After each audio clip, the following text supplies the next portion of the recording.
Agenda নিয়ে কাজ করছি না, বললেন সিইসি। আদালতে হাজিরা দিতে এসে আওয়ামী লীগের 5 নেতা গ্রেপ্তার।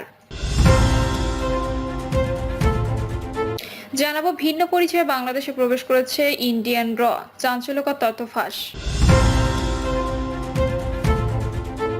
জানাবো রমজানে তৎপর বিএনপি, ইফতার রাজনীতির মাধ্যমে সরবে নির্বাচনের প্রস্তুতি। এবং সর্বশেষ জানাবো রমজানে বাজারের নতুন তরমুজ কেজি 70 টাকা। শুনছিলেন সংবাদ শিরোনাম, এবারে বিস্তারিত। আমরা কারো এজেন্ডা নিয়ে কাজ করছি না, বললেন সিইসি। নির্বাচনী আচরণবিধি মানার ক্ষেত্রে রাজনৈতিক দলগুলোর ঐক্যমত্য জরুরি বলে মনে করেন প্রধান নির্বাচন কমিশনার এএমএম নাসির উদ্দিন। তিনি বলেন, আমরা একটি অবাধ ও নিরপেক্ষ নির্বাচন দিতে চাই। আমরা কারো এজেন্ডা নিয়ে কাজ করছি না। 18 কোটি মানুষও বাংলাদেশের এজেন্ডা বাস্তবায়নের জন্য কাজ করছি। কারসাজি করে ভোটে জয়ের মুখ দেখা গেলেও আখেরে যে তা দলেরই ক্ষতি ডেকে আনে তা মনে করিয়ে দিয়েছেন প্রধান নির্বাচন commissioner AMM Nasir Uddin.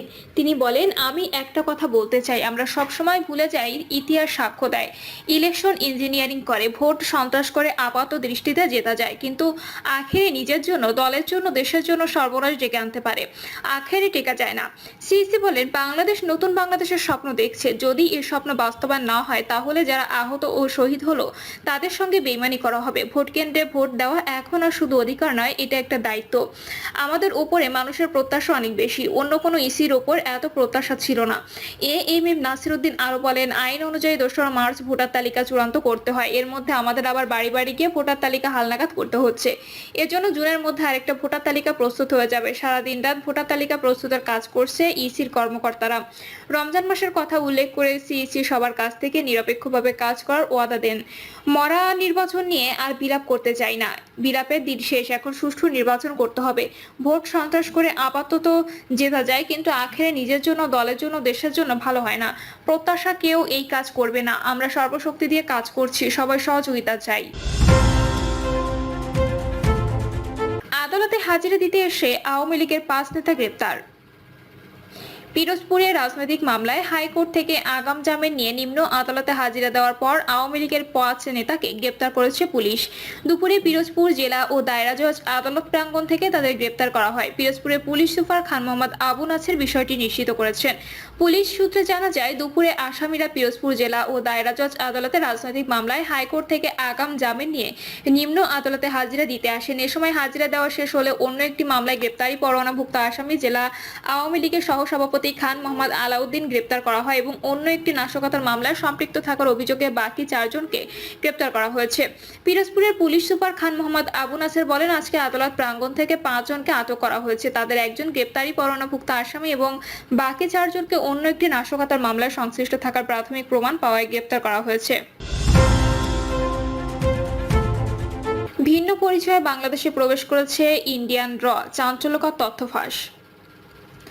Fascist Hasina দেশ পরিচালনা করত ইন্ডিয়ান র দিয়ে। দেশের প্রতিটি গুরুত্বপূর্ণ ক্ষেত্রেই হাত ছিল ভারতের পোষা বিশেষ এই বাহিনী। 24-এর গণঅভ্যুত্থানে হাসিনা পালিয়ে যাবার পর অনেকেরই ধারণা ছিল বাংলাদেশ র মুক্ত হয়েছে, কিন্তু ধারণাটি ভুল হবার নতুনভাবে নতুন পরিচয়ে বাংলাদেশে প্রবেশ করেছে ইন্ডিয়ান এই বিশেষ বাহিনীর সদস্যরা। এমন চাঞ্চল্যকর তথ্য ফাঁস করেছেন আল জাজিরার অনুসন্ধানী সাংবাদিক জুলকারনাইন সায়েদ।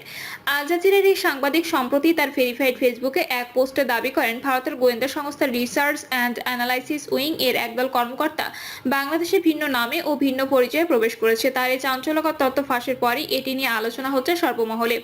এর আগে গত 24শে জানুয়ারি তার আরও একটি ফেসবুক পোস্ট অনুযায়ী ভারতীয় বৈদেশিক গোয়েন্দা সংস্থা র এর 2 জন ঊর্ধ্বতন কর্মকর্তা 6ই নভেম্বর 2024 ঢাকায় আসেন। এই সফরে তাদের উদ্দেশ্য ছিল বাংলাদেশের গোয়েন্দা সংস্থা এনএসআই এবং ডিজিএফআই এর সঙ্গে পুনরায় সম্পর্ক স্থাপন করা। জানা গেছে, গত বছরের 6ই নভেম্বর এয়ার ইন্ডিয়ার ফ্লাইট AI-227 এর র এর উপদেষ্টা ও পরিচালক পর্যায়ে 2 কর্মকর্তা অশোক কুমার সিনহা এবং কঞ্জক তাশি খাম্পা ঢাকায় আসেন। তারা দুজনই ভারতের আইপিএস কর্মকর্তা। এর আগে অশোক কুমার সিনহা 2023 সালের 6ই সেপ্টেম্বর ও 10ই নভেম্বর 2 দফায় 1 দিন করে সফরে বাংলাদেশে এসেছিলেন। স্বৈরাচারী হাসিনা পালিয়ে ভারতে আশ্রয় নেওয়ার পর অন্তর্বর্তী সরকারের সঙ্গে গোয়েন্দা সম্পর্ক প্রতিষ্ঠার উদ্দেশ্যে তারা 24শে নভেম্বরে আবারও ঢাকা এসেছিলেন। তবে এবার আগের সফরগুলোর তুলনায় ভিন্ন অভিজ্ঞতার সম্মুখীন সম্মুখীন হতে হয় তাদের। ভারতের বিশেষ এই বাহিনীর চক্রান্ত বোঝার বাকি নেই বাংলাদেশের। ভারতীয় র যে বাংলাদেশকে অস্থিতিশীল করার অপচেষ্টায় লিপ্ত, তাও এখন ওপেন সিক্রেট। স্বৈরাচার হাসিনার মতো নোবেল বিজয়ী অর্থনীতিবিদ ডক্টর মোহাম্মদ ইউনূসের নেতৃত্বাধীন সরকার ভারতের ফাঁদে পা দিতে রাজি নয় কখনোই। আর তাই বাংলাদেশের গোয়েন্দা সংস্থাগুলো স্পষ্ট জানিয়ে দেয় যে রুটিন সম্পর্কের বাইরে কোনো বিশেষ সম্পর্ক স্থাপনের সুযোগ নেই। এমনকি বাংলাদেশের পক্ষ থেকে র এর কভার ও ডিপ কভার অপারেটরদের নিষ্ক্রিয় করার পরামর্শ দেওয়া হয় এ সময়। প্রত্যাশিতভাবে সাড়া না পাওয়ায় র এর কর্মকর্তারা হতাশ হয়ে সে সময় গুলশানের হোটেল আমারির কর্মীদের সঙ্গে দুর্ব্যবহার করেন। হতাশা নিয়ে 8ই নভেম্বর এই দুই র কর্মকর্তা ঢাকা ছাড়েন। তারা বাংলাদেশ থেকে হতাশা নিয়ে ফিরে গেলেও গোপনে ঠিকই ভিন্ন পরিচয়ে বাংলাদেশে প্রবেশ করেছে ইন্ডিয়ান র। ভারতের এই বিশেষ বাহিনী থেকে সাবধান থাকতে হবে অন্তর্বর্তী সরকারকে, এমনটি মনে করেন বিশ্লেষকরা। রমজানে তৎপর বিএনপি, ইফতার রাজনীতির মাধ্যমে সারবে নির্বাচনের প্রস্তুতি। পবিত্র রমজানকে সাংগঠনিক মাস হিসেবে কাজে লাগাতে চাচ্ছে বিএনপি। দেশ ফ্যাসিবাদ মুক্ত হওয়ায় দলটির নেতাকর্মীরা উন্মুক্ত পরিবেশে ইফতার আয়োজনের মাধ্যমে সারা দেশে আগামী সংসদ নির্বাচনের প্রস্তুতি সারার পরিকল্পনা রয়েছে। এরই মধ্যে মনোনয়ন প্রত্যাশীরা নিজ এলাকায় ব্যস্ত সময় কাটাচ্ছেন। নেতাকর্মী ছাড়াও তারা সাধারণ মানুষের দোয়া নিচ্ছেন। সবার জন্য ইফতার আয়োজনের প্রতিশ্রুতি সারছেন। বিএনপির কয়েক নেতা জানান, পরিবর্তিত পরিস্থিতিতে দলের লক্ষ্য নেতাকর্মীকে সক্রিয় ঐক্যবদ্ধ রাখা। ইফতারের মাধ্যমে কাজটি করা সহজ। এবারও গুম খুনের শিকার নেতাকর্মীর পরিবারকে রোজার প্রয়োজনীয় সামগ্রী ঈদ উপহার পাঠানো হবে। এ তালিকায় জুলাই গণ অভ্যুত্থানের শহীদ পরিবার, আহত ক্ষতিগ্রস্তদের রেখেছেন বিএনপির হাইকমান্ড।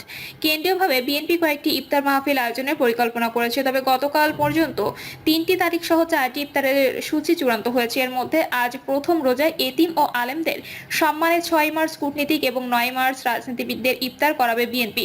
আরেকটি দিন চূড়ান্ত হয়নি। বিএনপি সূত্র জানায়, রাজনীতিবিদদের সম্মানে আয়োজিত ইফতারে বিভিন্ন রাজনৈতিক দলের পাশাপাশি শেখ হাসিনা পতনের অভ্যুত্থানে নেতৃত্ব দেওয়া তরুণদের নবগঠিত জাতীয় নাগরিক পার্টিকেও আমন্ত্রণ জানাবে বিএনপি। একটা সময় ইফতার মাহফিলে বিএনপি চেয়ারপারসন খালেদা জিয়া উপস্থিত থাকতেন, কিন্তু কারাবন্দী থাকায় তিনি বিগত 6 বছর তা পারেননি। গত বছর 5ই আগস্ট ছাত্র জনতার অভ্যুত্থানে শেখ হাসিনার পতনের পর পরিবর্তিত পরিস্থিতিতে মুক্তি পেয়েছেন খালেদা জিয়া। বর্তমানে উন্নত চিকিৎসার জন্য তিনি লন্ডনের ছেলে বিএনপির ভারপ্রাপ্ত চেয়ারম্যান তারেক রহমানের কাছে আসেন। সেখানেই সাবেক প্রধানমন্ত্রী ঈদ উল ফিতর উদযাপন করবেন বলে জানা গেছে।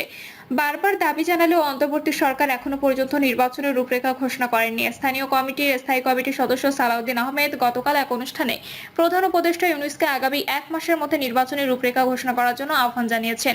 বেঁধে দেওয়ার সময়ের মধ্যে রূপরেখা না দিয়ে রাজনৈতিক কর্মসূচি যাওয়ার ইঙ্গিতও দিয়েছেন তিনি।